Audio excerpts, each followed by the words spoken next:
Hanggang ngayon, walang kumukuha doon sa pag-give bird natin na Grisel, mga kalapatids, na kamukha nito. Ito ay Grisel natin.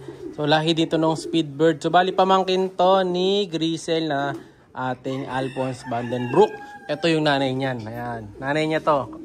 Ito, full sieve to ni Grisel natin. Ayan.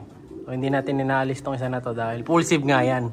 Tapos yun naman, African Black yung blue bar. Ayan. African Black, the Bruxelles Alphonse. Ito naman, Vandenbroek Alphonse, mga kalapatid. So, matutuloy ng inaanak. So, ito yung anak nila, isa. Yung isa kasi anak nila noon, hindi natuloy. So, ito lang ang natira sa atin. Ngayon, ito lalagyan natin sa oddlop para masubukan. So, barako to. Sakto, barako. Gusto ko barako eh. So, ayan o. Ganda pa naman. Laki na ito, mga kalapatids. So, ayan o. Pero kung gusto nyo i-avail, pwede naman. PM lang kayo. Ayan. Lalagyan na natin to sa oddlop eh. No, gagawin natin flyer. Pero pag hindi siya na-avail, gagawin natin siyang flyer. Ayan o. Oh, ganda mga kalapatids. Pag gift bird, so, yung nanalo, bibigyan natin siya hanggang bukas. Sa next upload ko, wala pa rin. Ilalagay natin yung bagong winner mga kalapatids. So, hindi nila nakukuha. Siguro hindi nila nakikita yung, natin, yung pinopost natin. So, sayang. Kasi, makukuha nyo na sana yung gift bird na Grisel. Kaso, walang kumukuha, no? So, ito, lagyan na natin sa likod. Mamaya papakita ko ulit sa inyo yung gi-give bird natin. Let's go!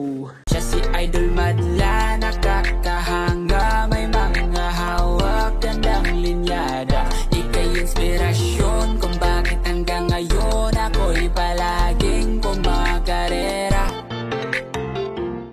Tulad nito mga kalapatids, yung gi-give bird natin eh. Ito, ganda pa naman nito. Laking ibon pa naman ito. Ito, white flight. Ayan. Speedbird, barako, saktong sakto. Ito naman blue bar, kaso may bulutong dito. Ayan o.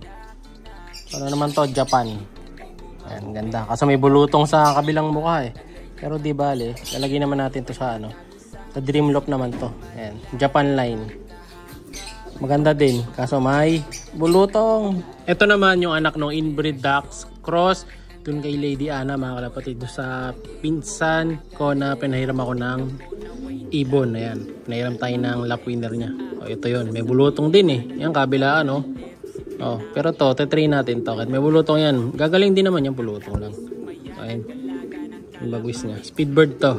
Nag-expect ako dito na maglalap winner din to, mga kalapatids, sa team natin, no? So, diretso rin to sa old lap. Ganda. Ito naman, ito maganda, mga kalapatids. Jansen Relax na kulay dark check, mga kalapatids. Yan. Jansen Relax cross stitch naman to. Ganda nito, solid yung kulay niya, balanse. Yung magkabila buntot niya dito may puti, tapos white light na white light. Dito 10 bagwis niya puti. Dito naman sa kabila 10 din, mga kalapatids. Ganda, no? So balance yung kulay nito na Jansen Relax. Tapos yung ulo niya, gitna-gitna rin yung may kulay. Yan, no? Solid to. Ganda na ito, mga kalapatids. At parang may puyo pa yata sa may niya. May dibdib. Ang ganda, oh. Possible barako. Ganda na ito. So yung mga magulang na ito, ayun. Nasa kabila. Na Jansen Relax natin. Ayos, oh. Tayo, breed tayo ng solid Jansen Relax. So ano na to? Pangalawa na to. Kapatid to nung hindi natin nasingsingan nung nakaraan na kalapati ko. Ano? Ganda. Lagyan natin sa taas to. Ito pa isa, mga kalapatids. Maganda-ganda rin. Ayan, oh. So, ano naman to? So, red check na pied. White flight din, pero di balance yung pagka-white flight niya. Ayan, oh. Ganda nito. Possible, barako din. Ayan. Ganda, oh. Ganda ng kulay naman na bibreed natin ngayon. Ito, makinis to. Wala siyang bulutong. Hindi ko lang sure sa paa. Tingnan natin. Wala. Meron yata dito yan, tinubuan. Kaso, inalis ko kagad para matuyo. So, ayan.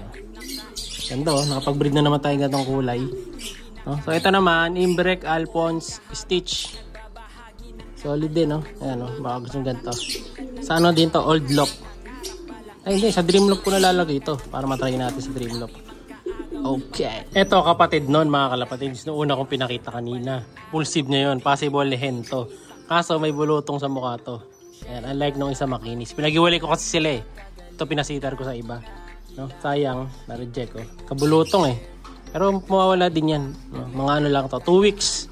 Wala na yan yung nasa ilong niya. Mabilis lang na ma-recover pag bulutong. Lagi nyo lang ipapaarawan, bibilad.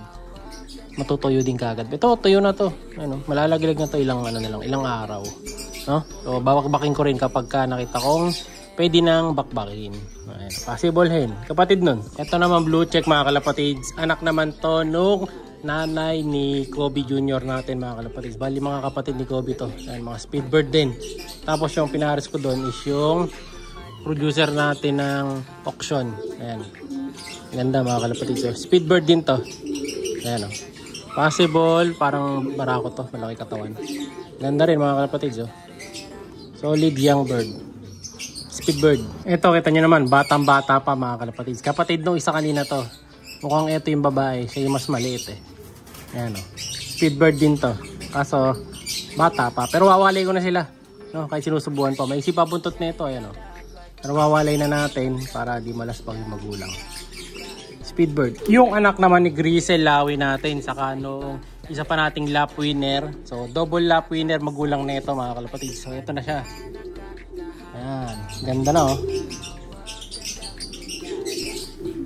Mukhang kamukha ni Grisel mga kalapatids. Siyang siya. Mas maganda lang kulay na ito. No? So, ano siya eh. Dark Grisel. Ganda oh. Mukhang barako pa. Solid. Tapos ito naman yung batch natin na may bulutong. 4 yan. Yung isa nandun na sa kabila. No? Talagay muna natin doon sa likod. Kasi doon sa likod mas maaarawan sila doon. No? So nababakbak na rin yung bulutong nila. Kita nyo yung isa oh. Pakita mo yun ito. No? Medyo madungis pa sila. Pero mawawala rin naman bulutong yan. No? Medyo ito, dalawa na to. Mas marami lang silang bulutong. So kailangan malagay natin sa likod. Kasi hindi gagaling to pag di naarawan eh. No? Kaya kailangan paarawan. Pero lilipat din to. Lahat to sa Dreamloft to mga kalapatids. Team Dreamloft natin yan. Pero yun nga, nagkabulutong sila. No? Kasi malamok dito. So kita nyo yung dalawang magkapatid. Ito yung kanina. Yung pinakita ko. Ayan o. Oh, isang ano yan, isang line. Isang magulang. Pero yung pinagsikar natin, magkaiba. So ito, walang bulutong. Ito may bulutong. Yung walang bulutong, dito naka ano yun, dito nakatira. Ito yung tunay nila magulang eh. Tapos yung may bulutong dito. So ibig sabihin, mas malamok dito sa area natin na to. Ayan, kita nyo kasi may shade dyan, oh, medyo madilim dyan. Oh. Unlike dito, nabibilad. No? Kaya mas maganda dito eh. So gagawin ko, dito tayo magbi-breed. Ito, magpaparesumbong tayo dito. No? Pero maglalagay din ako dyan. Gagawan ko lang ng paraan para lumiwanag mga kalapatids. No? Sa gabi yan, sa gabi ako maglalagay ako ng mga maraming oregano dyan sa area na yan. Halos lahat yan. Ito yung 1, 2, 3, 4, 5, 6, 6 na yan. Dito yan halos sa isang diretso na to. Nagkabulutong sila. Kaya lang nandito pa sila dati. Kaya nga ngayon niluwagan ko yung pwesto. Ginawa ko lang 3 dyan. Tapos may extra cage ng 2 dun. Tapos dito, ayan dyan. Para naarawan na silang maigi. No? So, titingnan natin ang magiging ano niyan. Estilo natin sa loop para yung mga breeder natin ay hindi na magkatagyawa. Titingnan ko yung next batch kung magkakaroon pa ng bulutong or hindi na. Pero ito, may young bird tayo dito. Ito wala namang bulutong mga kalapatids. So. Ito makinis naman. No, ewan ko lang kung paglaki niya. Kung tutubuan ng bulutong to o hindi. Oh, hindi nila anak yan. Tunay niya magulang. Ayun, nandun. Pinag-iwalay ko din. Kung malalaman natin kung yun magkakabulutong or hindi. No? O, ayan. Ito, dito, walang bulutong. Dito meron. So, ito, lilipat muna natin lahat sa likod. Ayan o. Saka ko na isa-isahin mga kalapatids. Pag gumaling sila. Kasi ngayon, medyo grabe pa mga itsura eh. Oh. Pero gagaling din yan. Susubukan ko lang syempre ng ano ba to? Madlalop TV supplements. Pula puti. Ayan, ito, bigyan natin. Para may baon sila paglipat nila sa bagong loft. Alright. Siya'y kalapatistang napakagaling na kinakilala.